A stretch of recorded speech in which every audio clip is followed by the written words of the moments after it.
So a lot has changed technically since Mortal Kombat. So the tech team's been hard at work with an all-new real-time lighting system. They have an all-new character material system, so the characters look really realistic.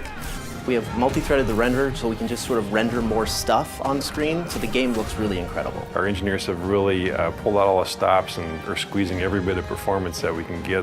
In comic books, the characters are very bold and bright and graphic because you're dealing with hand-drawn imagery, whereas in our game we have the ability to render materials and a lot of details. So what we're trying to do is make these characters feel as if they've stepped off the page. You can see the leather and the metal and the rivets and all the things that make their costumes have dimension and weight in the real world.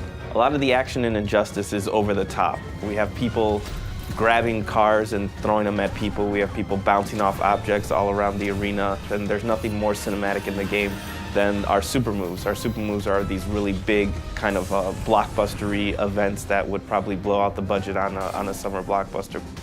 So our mantra for this game has always been, this is the big blockbuster summer movie that you've always wanted to see with superheroes. The environment choice in Injustice is just as important as the character choice. We have several interactable zones spread out among each one of the environments, and they're not cookie cutter. They're not placed in the exact same place for each environment. So depending on your style of gameplay, you're going to want to pick an environment that kind of eases towards your style of gameplay. We have multiple levels on many of the arenas as well, and every time you play the game, it's going to be a little bit different. The button layout has changed in Injustice from Mortal Kombat. First, we got rid of the block button. You now hold back to block for all attacks. Also, 3 attack buttons, light, medium, and hard.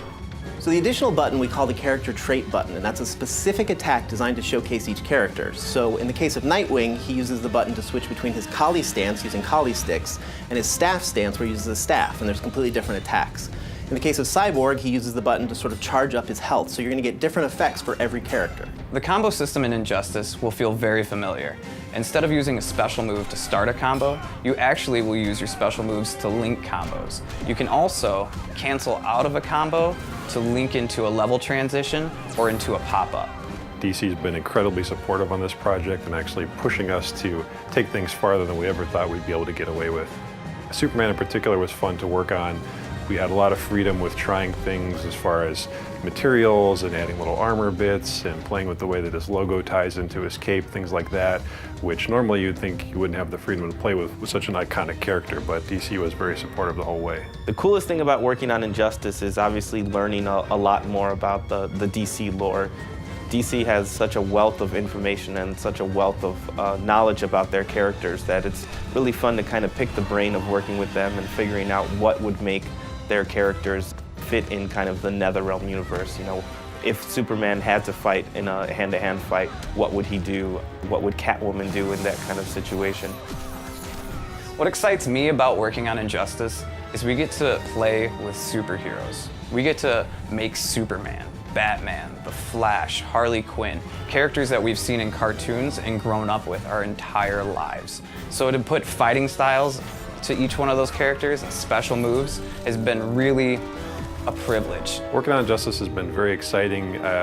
I'm not the only comic book fan on the team, and for all of us, this is a lifelong dream to be able to work with these iconic characters that we've been reading about and thinking about all our lives, and to actually have a chance to put our stamp on it is a really exciting opportunity. So my favorite part about working on Injustice, and this is going to sound sappy, is I get to work with 2 great teams. I get to work with the NetherRealm team who made Mortal Kombat and the amazing talent here, as well as the awesome talent at DC Comics. And sort of that marriage between 2 awesome teams is what really keeps me coming to work each day.